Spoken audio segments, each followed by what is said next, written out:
On this week's episode, we are going to take this plain palette of our kitchen window and turn it into some holiday joy, as well as talk more about amaryllis, some different price points, etc., and how to grow them. So let's grow.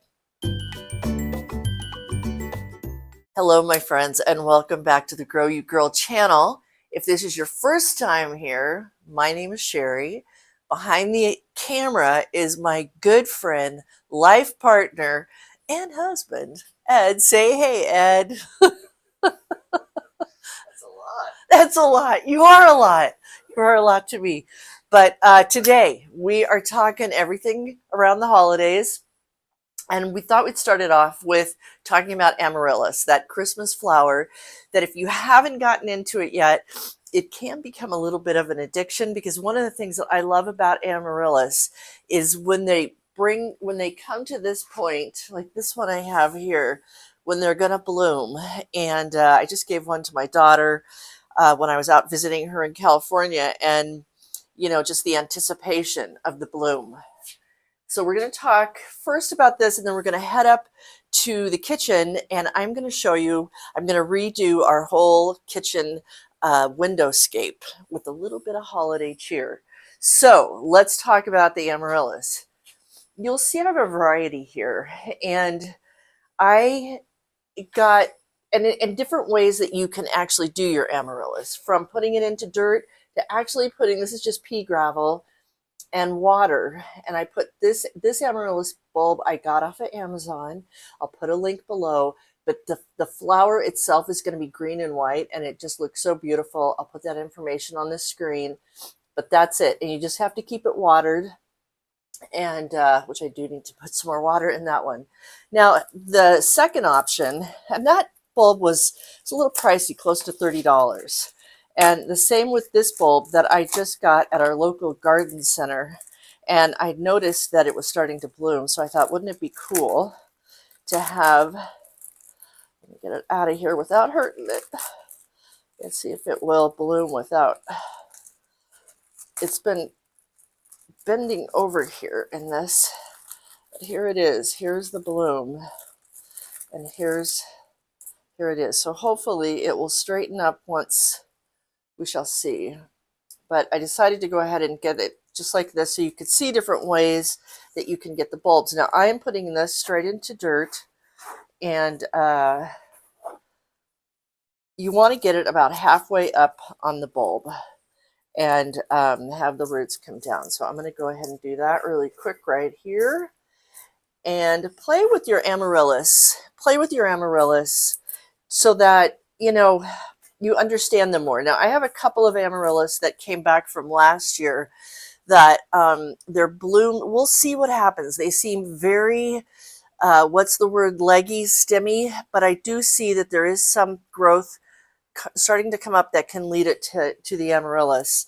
And with the amaryllis, depending on where it is in in the bulb phase of it, that when it will bloom and when it won't. Like if you want it for Christmas, you've got to get it at a certain point. Now I think we're about a week and a half out from Christmas.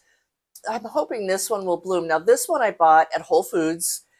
It was $9.99, where again I paid close to $30 for these other two bulbs, and this was $9.99. So depending on your budget and what you want, and I'm going to really see, it's going to be a test for me this year to see, does the $30 bulb produce more than this one that I got for $9.99? And then we'll see, these came back from last year, because you can overwinter your amaryllis bulbs. And so these stemmy ones I have overwintered, and I'll see how they do. You want to keep your amaryllis, not real wet, just, fairly moist, but not too wet, and get some good sunlight on it. And let's hope this guy finds its way to come back up. We'll see how that all goes. Maybe I'll move this. I can't even really move it. So we'll see. All right. So we are going to move these guys up to the front kitchen. And the beauty of making your decorations around your bulbs that haven't bloomed is that you've got beauty happening, but when they bloom, it's like this nice little surprise that happens. So let's head on up to the kitchen. Oh.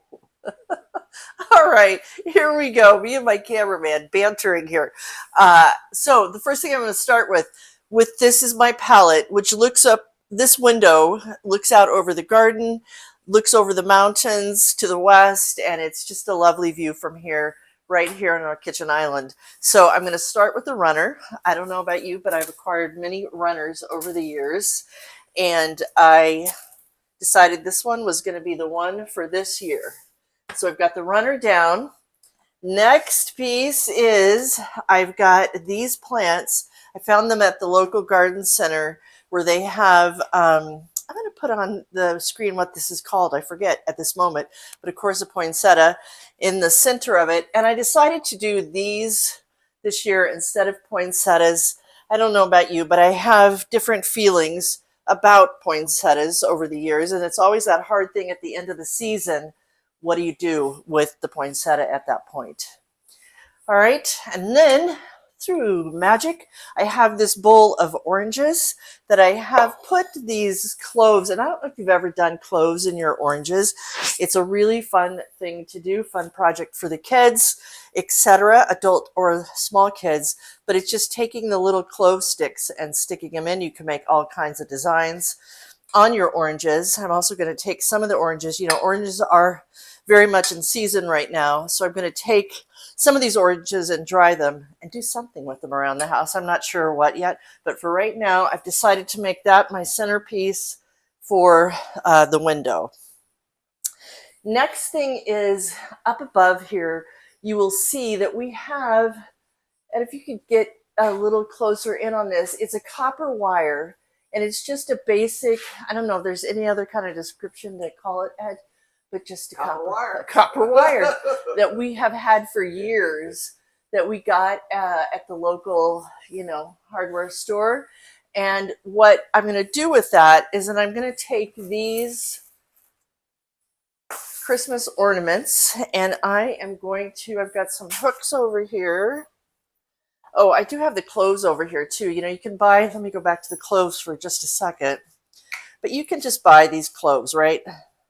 And just stick them in. They smell so good.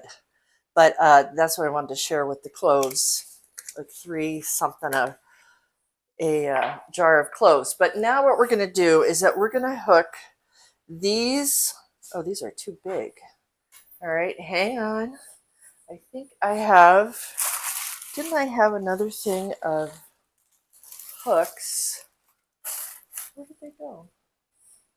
Okay, so here is the, I need a thinner hook for these particular ones. So I'm just going to put these up here, and they just make a fun little festive addition to your windowscape. So let me just go ahead and put these on here.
is that piece of the puzzle, just to give it a little extra. And it really looks, we have a light up here that shines on these at night, so it's really quite lovely. All right, so the next phase is I'm going to add these little Christmas trees here. It's kind of a new addition. Every year I'd like to have a new addition. Spice it up a little bit. That's right. And you know, I think there is some sentimental pieces to Christmas, right? Many sentimentals. But these little elves, let me see if I can get them out of the box. They are actually in the original box they came in, was my very first on my own Christmas decorations. So these are my little elves, and I'm sure that you have your sentimental pieces as well, but these elves mean the world to me. I'm going to get some candles in here because certainly we need candles at night. Look at these. I actually found some wrapping paper that matches the polka dots of this, which I love. I'm going to add this to the side over here. This was an embroidery that pattern that a dear friend of mine gave to me years ago. Let's see, what else do we have here? We have this little elf guy. I'm sure I'll find other things along the way. But then, all right, from here, we're going to add our Amaryllis, and hopefully this little guy will straighten itself out. We have this one that I think we'll set over here. We've got this one. Let me see. I'll have to play with this a little bit because I also have these balls that, you know, the balls, the ornaments that we'll put right there as well. And I think without making my husband too crazy that I've put too much in the window, which he probably already is. And one of the things that I do love, I have another friend who gave me these little hearts. One says dream, one says hope, and one says, can I get it here? It's so tiny. Love. And these are the sentiments of the season, aren't they? So I always like to put them somewhere here on my windowscape, whether it's for fall or summer, spring, etc. The final piece that I'm going to put on here are my cards, our cards, but I like to put them here behind everything else so that we remember the people who remember us each year as we get cards. It can get a little busy at times. I have actually, if it gets too busy, hold on one second. I have this cute little holder too, which I will put more cards in if we get too many for the window, but just putting them here to remember the friends, family, etc. That, look at that, it's actually perfect for right now. I guess we can't get any more cards. Let me look at this for a minute. Now, I was going to put these mums on there, but I think it's just too much. So I'm going to just leave them here on the corner of the counter. I love mums over the holidays because they last. I love the white mums, most especially. They last for the season. And this, when I was getting the flowers yesterday, I wrote it down here so that I remember the name of this. It's called leucadendron. Is this type of, it's actually a flower, and there's little bulbs in there. This is called gold strike. These little bulbs. Now it's not a bulb. What is it? It is it's a bloom waiting to happen. So if these actually do bloom from these, I would be so delighted. But in the meantime, it's a beautiful green with the mums.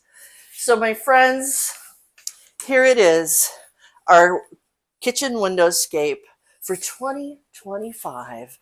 I will share more in the weeks ahead how the Amaryllis does, but I hope that this helps you to spark a little bit of creativity around your home. I mean, I love decorating for Christmas. You know, it's one of those things that you go, oh, it's going to be so much work. But then once you start doing it, it's just something that fills your heart so much, especially when you have keepsakes and special things. And then add into that some new things. And of course, something from nature is always beautiful. With that, I will say goodbye for this week, but reminding you to plant often and to do it with love. Take good care.